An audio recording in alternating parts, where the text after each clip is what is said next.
Being a local king is a is a good thing, and proud to be guys like us. You know, I'm telling you, yeah, Soup. yeah. It's We're the lucky ones, and that's what we're trying to do is shine a light on yeah, some of this before it goes away. Because guys like you, guys like and guys like guys you, like me, not everybody's a megastar. right? Not everybody's a superstar. Not everybody's a multi-billion selling artist. Right. For every one of those, there's 1,000 of us. Mm-hmm. You know, and we're just as important a part, if not a more important part, of the American musical landscape. Well, more important. I think very much more important than I mean, without people, what I would like to call in the trenches, which would be in your nightclubs, and in your little bars and little trios and little guys and singing all of these mega selling record artist songs. Mm-hmm. That's what that keeps them elevated. Have you ever gotten so discouraged you felt like Of course, giving it up? Yeah, I don't think that that anybody who's human could not feel that way sometimes. I've had several times in my life when I was almost ready to throw in the towel, and for whatever reason, fate steps in and something happens, and I didn't have to. Mm-hmm. And well, like for instance, when I came back from California, and Gaslight Square was down, the Terrace Lounge was closed. All the venues that I used to play in the early '60s, man, that were real hot venues, Canucks is closed, it's gone. When all that stuff's gone, and you come back to your hometown, and you go, what am I going to do now? I got this call to play the Rainbow, and I thought, well, I'll go play the Rainbow, and I'll play there for a month, and if I don't like it, I think I'm just going to try to find a 9 to 5 or something. Well, as luck would have it, I played the Rainbow, and here comes Chuck. Yeah, then never things had to do escalate that. on up again, Yeah.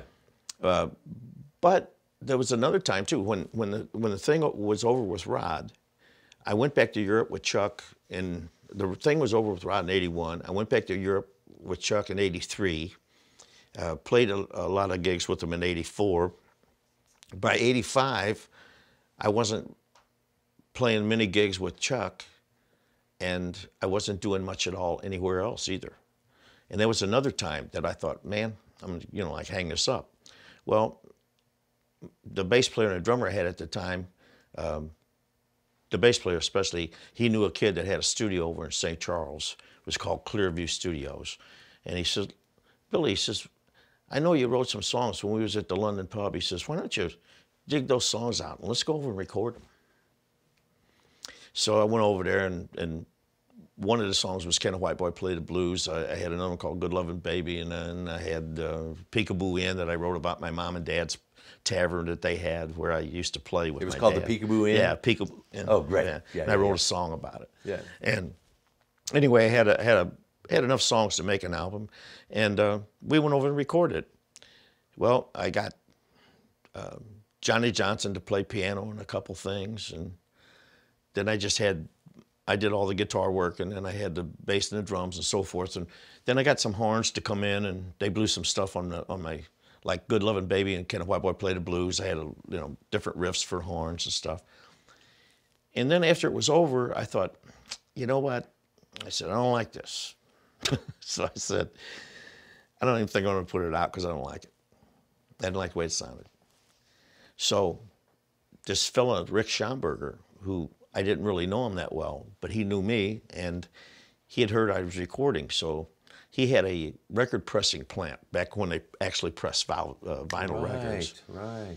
And he said, come to me, and he said, I got a little label. He said, it's called Rivertown Records. He said, why don't you put that record out? And I says, Rick, I says, it ain't making it for me, man.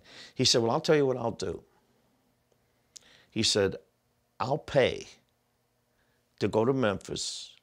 We'll go to Ardent. There's a guy down there, who's a friend of mine named Joe Hardy. We'll have him mix this record. And then we'll get Larry Nix to master it. Yeah, there you go. Yeah. And he says, and if you don't like it, after we do that, I'll forget it. It never happened. you know.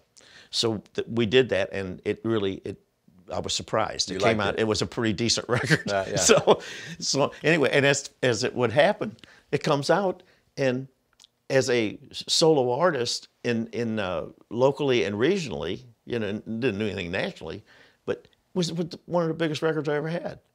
Was Can a White Boy Play the Blues?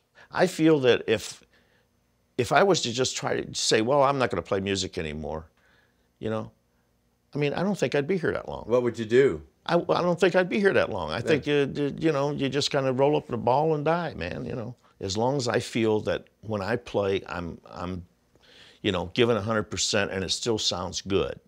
Still quality, yeah. Then I'm going to do it as long as I can. Fantastic, man. Well, just keep at it, my friend. I'm going to try, buddy. Keep at it. I'm proud Thanks, to know Supe. you. You All right, got it, Supe. brother. All right, fantastic.